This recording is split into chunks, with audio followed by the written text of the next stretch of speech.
Hello and welcome to Better English Online Classes। ये video competitive exams की तैयारी करने वाले बच्चों के लिए बनाया जा रहा है। देखते हैं, जब आप कोई कॉमन एरर का क्वेश्चन सॉल्व करते हैं तो सबसे पहले आपको उस क्वेश्चन के साथ, उस सेंटेंस के साथ क्या करना चाहिए।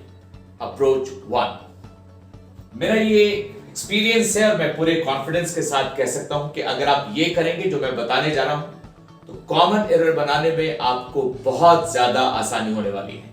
फर्स्ट, जब भी कभी आप किसी कॉमन एरर क्वेश्चन को सॉल्व करें तो पहली निगाह आपकी जानी चाहिए उस सेंटेंस के वर्ब पर, क्योंकि वर्ब अगर सही है तो फिर उसमें ज्यादातर चांसेस होते हैं कि वर्ब पे बेस्ड एरर्स होंगे, क्योंकि वर्ब पे बेस्ड एरर का मतलब होता है टेंस का एरर, वॉइस का एरर, सब्जेक्ट वर्ब अग्रीमेंट का एरर, नॉन फाइनाइट के एरर्स, ये सभी बेसिकली वर्ब्स के एरर हैं। इन सेंटेंसेस में देखते हैं, आज पहली बात सीखते हैं कि वर्ब पे बेस्ड एक छोटी बेसिक एरर क्या हो सकती है।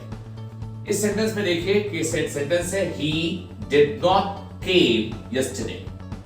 फर्स्ट थिंग फर्स्ट, कि किसी भी सेंटेंस के वर्ब को देखने का मतलब है कि सबसे पहले मैं ये चेक करूंगा कि उस सेंटेंस का जो मेन वर्ब है और जो ऑक्सिलरी वर्ब है वो प्रॉपर पेयर है या नहीं है, क्योंकि हम लोगों को मालूम है कि मेन वर्ब के सभी फॉर्म्स किसी भी ऑक्सिलरी वर्ब के साथ पेयर नहीं बना सकते हैं। तो ये जैसा मैं दिखा रहा हूं यहां पे, did, he did not came yesterday.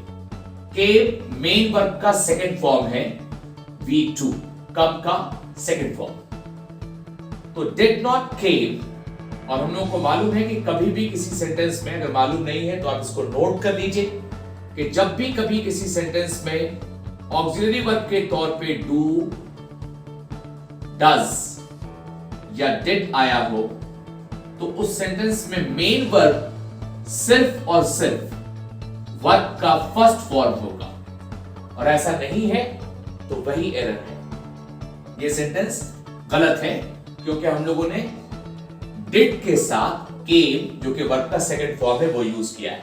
अगर मैं केम को बदल के कम कर दूंगा तो ये सेंटेंस सही हो जाएगा। सेंटेंस क्या है? He did not come yesterday, past indefinite. दूसरा सेंटेंस देखते हैं, John does not live in Patna।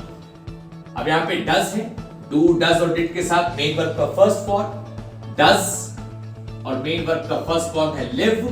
ये 100% करेक्ट सेंटेंस है, इसमें कोई प्रॉब्लम नहीं है, क्योंकि यहां does के साथ वर्ब का फर्स्ट फॉर्म यूज किया हम लोगों ने, और यही यूज होता है कभी भी जब किसी सेंटेंस का ऑक्सिलरी वर्ब do, does या did हो। तीसरा sentence, we do not learning English। Learning verb का फोर्थ फॉर्म है और इसको यूज किया मैंने do के साथ, do not learning। ये इम्पॉसिबल, वर्ब का फोर्थ फॉर्म कभी भी do, does या did के साथ कंबाइन नहीं कर सकता है। इसको करेक्ट करने का दो तरीका हो सकता है, एक तो do को बदल के मैं are कर दूं, या फिर do को फोकस में रखते हुए लर्निंग, जो कि वर्ब का फोर्थ फॉर्म है, उसको बदल के वर्ब का फर्स्ट फॉर्म कर दूं। जैसे लर्निंग के जगह पर अगर कर दिया मैंने लर्न, कैपिटल्स में लिख देता हूं ताकि याद रहे आपको एरर क्या है और एरर को इंप्रूव कैसे किया होगा। तो we do not learn English, in the place of learning use learn. तो इन तीन सेंटेंसेस में first was wrong, the third was wrong and the second was correct। Concept do, does और did के बाद आने वाला मेन वर्ब सिर्फ और सिर्फ अपने फर्स्ट फॉर्म में होना चाहिए। आज के लिए इतना ही। अगर ये वीडियो आपको पसंद आया हो तो आप जरूर से इसे शेयर कीजिए और मेरे चैनल को सब्सक्राइब कीजिए, और अगले दिन का इंतजार कीजिए। एक छोटे से कॉन्सेप्ट के साथ फिर आपसे मुलाकात होगी कल। Thank you so much.